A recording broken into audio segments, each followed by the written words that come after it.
कल्पना कीजिए कि आप चाट की दुकान पर गोलगप्पे खा रहे हैं।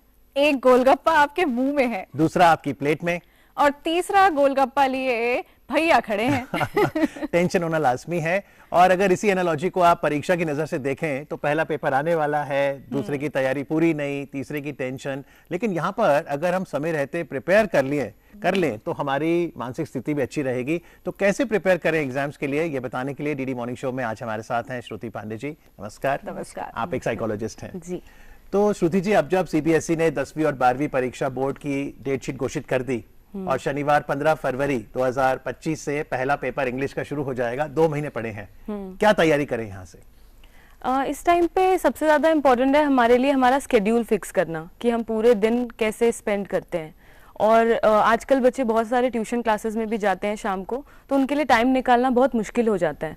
तो ये समझना कि मैं सबसे ज़्यादा प्रोडक्टिव किस टाइम पे हूँ, जहाँ मुझे ज़्यादा नींद नहीं आती, ज़्यादा भूख नहीं लगती, मैं पढ़ने में बिल्कुल ध्यान लगा सकता हूँ। उस टाइम पे 1 घंटा एटलीस्ट हर दिन अगर बच्चा अभी से निकालना शुरू करे तो वो at the end of the month थोड़ा कॉन्फिडेंस उसके अंदर आने लगेगा। सेल्फ स्टडी के लिए? जी। जी, जहाँ पे उसको कोई टीचर ना पढ़ा रहा हो, बट जो भी उसने पढ़ा है एक बार उसको दोबारा पढ़ लेना, खुद को समझना, क्या ज्यादा कठिन लग रहा है, क्या आसान लग रहा है, वो सारी चीजों को समझे तो वो बहुत इजी होगा अभी से शुरू करने में। लेकिन यहाँ पर एक सवाल ये उठता है कि जब हम कोई भी एग्जाम देने जाते हैं, चाहे तैयारी कितनी ही अच्छी हो, एक अजीब तरीके की बेचैनी होती है, टेंशन होती है, तो क्या ये नॉर्मल है या इसके कुछ अलार्मिंग सिग्नल्स हैं जिससे हमें सचेत रहना चाहिए?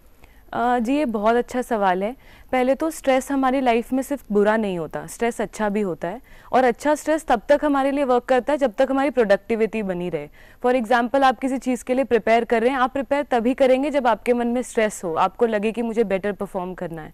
वो तब तक बच्चा करता रहता है और सही रहता है। बट जब उसके टॉलरेंस और रेजिलियंस पावर के ऊपर स्ट्रेस चला जाता है, वो हर बच्चे का अलग होता है, उसके बाद हम उसको खराब स्ट्रेस बोलना शुरू करते हैं, जहाँ पे फिजिकल साइंस हो सकते हैं, सर में दर्द, पेट में दर्द, बच्चे एग्जाम के पहले वॉमिट करते हैं, बहुत कॉमन हो गया है आजकल।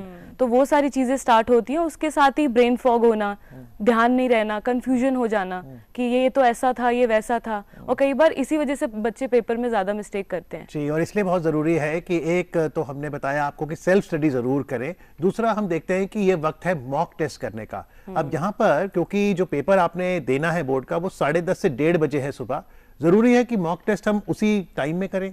बिल्कुल, बहुत ज़रूरी है, बिकॉज हमारी बॉडी एक रिदम के साथ चलती है, और अगर मेरा वो टाइम सोने का है या खाने का है, घूमने का है, उस टाइम पे अगर मैं एग्जाम देने ऑल ऑफ अ सडन चली जाऊंगी तो मेरा दिमाग उतना एक्टिव नहीं रहेगा उस मोमेंट पे। तो मुझे वो अपने रूटीन में डालना पड़ेगा। एग्जाम के दिन आप जितने बजे उठोगे, नाश्ता करोगे और स्कूल जाओगे, उसी टाइम को अगर अभी से बच्चे अपने लाइफ में डालना शुरू कर दें तो उस टाइम तक बॉडी कंफर्टेबल हो जाती है, नींद नहीं आती, परेशान नहीं होते बच्चे। यहाँ पर टाइम की जब हम बात करते हैं तो अक्सर हमने देखा है कुछ लोग सुबह सुबह जल्दी उठकर तैयारी करना शुरू करते हैं, सुबह पढ़ते हैं और रात को जल्दी सो जाते हैं। तो आपके अकॉर्डिंगली क्या वो सुबह सुबह की तैयारी ज़्यादा बेटर है, या फिर दिन में किसी भी टाइम अगर पढ़ा जाए तो वो भी दिमाग में अच्छे से बैठ सकता है? पढ़ाई एक्चुअली एक्टिव होने पे डिपेंड करता है। मैं जितना मेरा ब्रेन एक्टिव रहता है उस मोमेंट पे, आइडियली यस, मॉर्निंग में पढ़ाई अच्छी होती है अगर बच्चे ने प्रॉपर नींद रात में ली है। बट आजकल बच्चे ज़्यादा सोशल मीडिया पे एक्टिव रहते हैं रात में, उनके लिए बहुत मुश्किल हो जाता है सुबह उठना। अगर उठ भी जाएं तो वो नींद में ज़्यादा रहते हैं, एक्टिव नहीं हो पाते, तो उनके लिए मुश्किल हो जाता है पढ़ना। तो मैं हमेशा कहती हूँ कि आप पूरे दिन में से 1-2 टाइम ऐसा 1 घंटे का निकालो जहाँ पे आप खुद जानते हो कि इस टाइम पूरे एक्टिव रहती हूँ। शाम भी हो सकता है, दोपहर हो सकती है, मॉर्निंग हो सकता है, बट रात में 10-11 बजे के बाद थोड़ा अवॉइड करना चाहिए। पर श्रुति जी, अब जैसे डेट शीट में आप देखें तो 10वीं में मैथ्स के पेपर में तो 9 छुट्टियां हैं, एआई के पेपर में भी हफ्ते की छुट्टी है, साइंस में 4, सोशल साइंस में 4, हिंदी में सिर्फ 2। अब कई लोग कहते हैं जी मान लो हिंदी विषय पसंद नहीं, छुट्टी भी 2, और फिर तनाव में आ जाते हैं। तो कैसे प्रिपेयर करें, खासतौर पे अगर विषय आपके पसंद का नहीं है तो? जी, विषय पसंद का क्यों नहीं है इसको जानना ज़रूरी है कि क्या मुझे पढ़ने में तकलीफ हो रही है या वो मेरे इंटरेस्ट का ही नहीं है। सो अगर पढ़ने में तकलीफ हो रही है तो ये तो बहुत अच्छा टाइम है कि आप अपने टीचर्स, मेंटर्स के साथ बैठ के अपने आप को कॉन्फिडेंस बिल्ड कर सकते हो उस सब्जेक्ट में। अगर इंटरेस्ट नहीं है तो हमें ये समझना पड़ेगा कि 5 सब्जेक्ट सारे बच्चे के पसंद के नहीं हो सकते। 1-2 चीज़ें होंगी जिसमें ज़्यादा रुझाव होगा, कुछ ऐसे होंगे जो नहीं पसंद आएंगे, तो उसके अकॉर्डिंग प्रिपरेशन रखें। बट जहाँ पे गैप ज़्यादा आता है तो हमें ये समझना पड़ेगा डेट शीट ऐसे प्लान की जाती है कि वहां पे दूसरे एग्जाम्स चल रहे होंगे, शायद आपके ना हो बट कोई और सब्जेक्ट के एग्जाम चल रहे होंगे। तो जो भी एग्जाम मेरे लिए इजी है उसका मैं टाइमलाइन कम रखूं, जहाँ पे मुझे ज़्यादा मेहनत नहीं करनी पड़ती, ठीक ठीक स्कोर हो जाता है। वो हर बच्चे को अपना एनालिसिस करना पड़ता है, उसमें कम टाइम लगाए। जहाँ पे ज़्यादा मेहनत लगने का है वो उसकी प्रिपरेशन पहले से शुरू कर दे। तो एग्जाम में जो 9 दिन है उसमें 7 दिन खेलना और 3 दिन पढ़ना या 2 दिन पढ़ना वो मुश्किल हो जाएगी।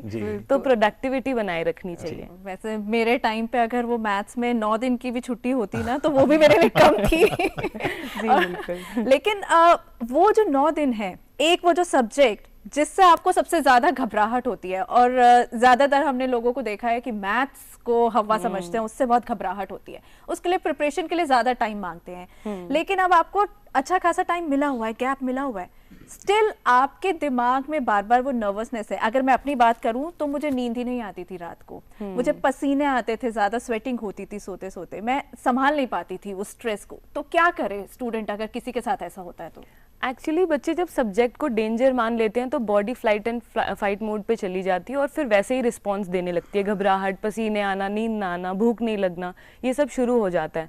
पहले तो हमें ये समझना पड़ेगा कि मैथ्स कोई शेर नहीं है, एक नॉर्मल सब्जेक्ट है। हो सकता है मेरा इंटरेस्ट ना हो उसमें, बट जितना मैं कर सकती हूँ उतना मैं करूँगी। बाद में आप डिसाइड कर सकते हो आपको फर्दर ऑन लेना है या नहीं लेना है। तो पहले उससे दोस्ती करनी पड़ेगी ताकि डर थोड़ा सा बैठे। उसके बाद जो एरिया आपको डिफिकल्ट लगता है आप उसकी तैयारी शुरू करो, पर हमेशा ये नहीं सोचना कि मैथ्स पे ही फोकस रखना है। आपका डर बढ़ता रहेगा अगर आप बार बार दिमाग में सोचते रहो कि मैथ्स इंपॉर्टेंट है, मैथ्स से डर लगता है, तो डर बढ़ेगा। जी, और अगर हम देखें तो चाहे मैथ्स हो, केमिस्ट्री, बायोलॉजी, ये सब हमारी दिनचर्या का हिस्सा ही है।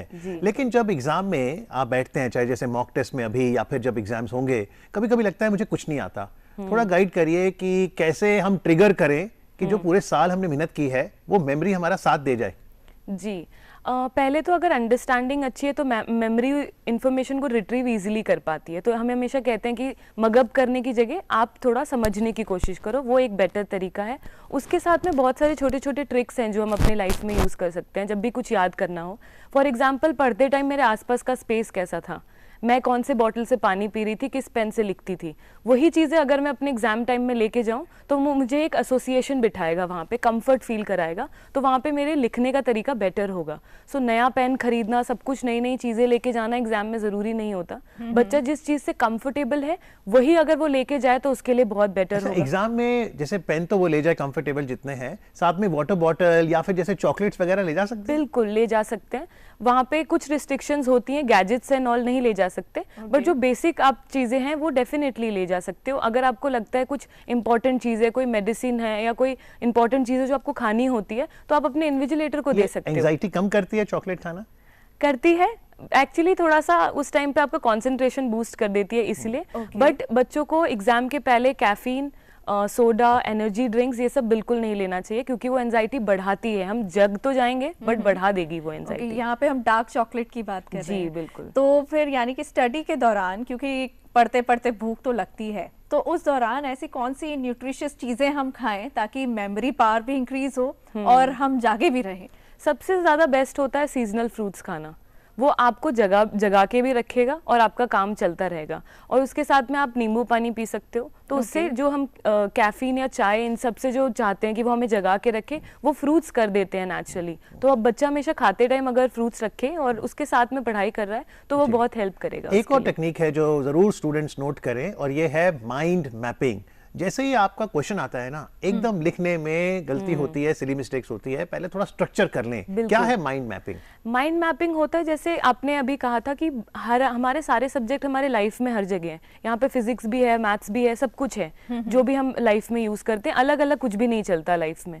तो माइंड मैपिंग जो है हमारा कोरिलेशन बिठाने में हेल्प करता है। जैसे अगर मैं फोटोसिंथेसिस पढ़ रही हूँ तो उसको मैं मैथ से कैसे कनेक्ट कर सकती हूँ, लैंग्वेज से कैसे कनेक्ट कर सकती हूँ, हिंदी से कैसे कनेक्ट कर सकती हूँ, साइंस से कैसे कनेक्ट कर सकती हूँ। उन सारे कॉन्सेप्ट्स को, सब कॉन्सेप्ट्स को साथ में लिखना और फिर उसके साथ में पढ़ाई करना और वही सारे सब्जेक्ट में पढ़ना, तो फोटोसिंथेसिस अच्छे से याद हो जाएगा। जी बिल्कुल। ऐसे ही मान लीजिए वाटर का आप सब्जेक्ट देखिए तो H2 + O, H2O करेंगे तो केमिस्ट्री हो गया। लोगों को कई बार 4-5 किलोमीटर जाना पड़ता है पानी लेने, तो सामाजिक मुद्दा हो गया, सिविक्स, है ना। लेकिन ये बातें ना अभी समझ में आती हैं। हाँ। जब हम स्टूडेंट होते हैं उस टाइम पे एक स्ट्रेस होता है, वो लगातार बना ही रहता है। जैसे होता है ना कि बादल है एक स्ट्रेस का और वो लगातार हमारे साथ साथ चल रहा है। अब उसमें हमारी जो फैमिली है उनका भी बड़ा योगदान रहता है, या तो वो हमें स्ट्रेस से रिलीव करने की कोशिश करते हैं या फिर वो ज्यादा स्ट्रेस दे देते हैं। जी। तो ऐसे में फैमिली को क्या करना चाहिए? एक्चुअली एग्जाम्स एक ऐसा टाइम है ना जहाँ एंजाइटी या स्ट्रेस सिर्फ बच्चे को नहीं होता, पेरेंट्स को होता है, सिबलिंग्स को होता है, रिश्तेदारों को होता है, नहीं होता तो वो दे देते हैं, तो बच्चे बहुत परेशान होते हैं उस टाइम पे। तो सबसे ज़्यादा ज़रूरी है कि घर में हर इंसान एग्ज़ाम को बस एग्ज़ाम की तरह देखे, डेंजर की तरह देखने की ज़रूरत नहीं है। और हम भी जानते हैं, बड़े होने के बाद सारे अडल्ट जानते हैं कि हर एग्ज़ाम हमारी लाइफ में इंपॉर्टेंट नहीं था। तो उस फीलिंग के साथ आप पहले काम करना शुरू करें। और बच्चों को ये चाहिए कि जहाँ पे भी उनको लग रहा है कि ये मेरे लिए मुश्किल हो रहा है, ये सोचे बिना कि मेरे पेरेंट्स क्या रिएक्ट करेंगे या मेरे टीचर्स क्या कहेंगे, उस बात को आप कह दो एक बार। एग्जाम के बाद जब बच्चा घर आए, पेरेंट्स को पूछना चाहिए एग्जाम कैसा गया? पेरेंट्स अपनी एंजाइटी और स्ट्रेस से पूछते हैं कि एग्जाम कैसा गया, बट आइडियल केस में नहीं पूछना चाहिए। बच्चों को थोड़ा स्पेस दो उस मोमेंट पे बैठने के लिए, सोचने के लिए कि क्या हुआ है। और पोस्ट एग्जाम डिस्कशन जो बच्चे करते हैं वो भी मैक्सिमम इसे अवॉइड करना चाहिए, सारे एग्जाम खत्म हो जाने दो। तो आखिरी सवाल, चाहे स्टूडेंट माइंड हो, चाहे पेरेंट्स माइंड हो, सोसाइटी माइंड, हम कहते हैं exams is like a festival. Human mind कैसे रिसीव करे, कैसे उत्सव की तरह मनाए परीक्षाओं को? परीक्षाएं ज्यादा डराती रिजल्ट की वजह से हैं। तो अगर ये समझे कि रिजल्ट कैसा भी हो वो मेरे फेवर में है, वो मुझे बताएगा कि मैं कहाँ पे स्टैंड करती हूँ, या पेरेंट्स को भी बताएगा कि हम कहाँ एज अ पेरेंट स्टैंड करते हैं। अगर वो इस फीलिंग के साथ एग्जाम को देखेंगे तो ऑब्वियसली स्ट्रेस कम हो जाता है। बट अगर ऐसे देखेंगे कि हम सबका कोई एक एनालिसिस हो रहा है, हमारी रिपोर्ट बनेगी एज अ पेरेंट हम अच्छे हैं या नहीं, एज अ टीचर हम अच्छे हैं या नहीं, एज अ स्टूडेंट हम अच्छे हैं या नहीं, तो वो ऑटोमेटिकली स्ट्रेस दे देता है, परफॉर्मेंस एंजाइटी शुरू हो जाती है। Like this every child is unique. तो एग्जाम आपका परिचय आपके हुनर से कराएगा। तो आशा है कि परीक्षा के इस उत्सव को आप एंजॉय करेंगे। आज कार्यक्रम में आके जानकारी देने के लिए श्रुति जी आपका बहुत बहुत आभार। Thank you so much.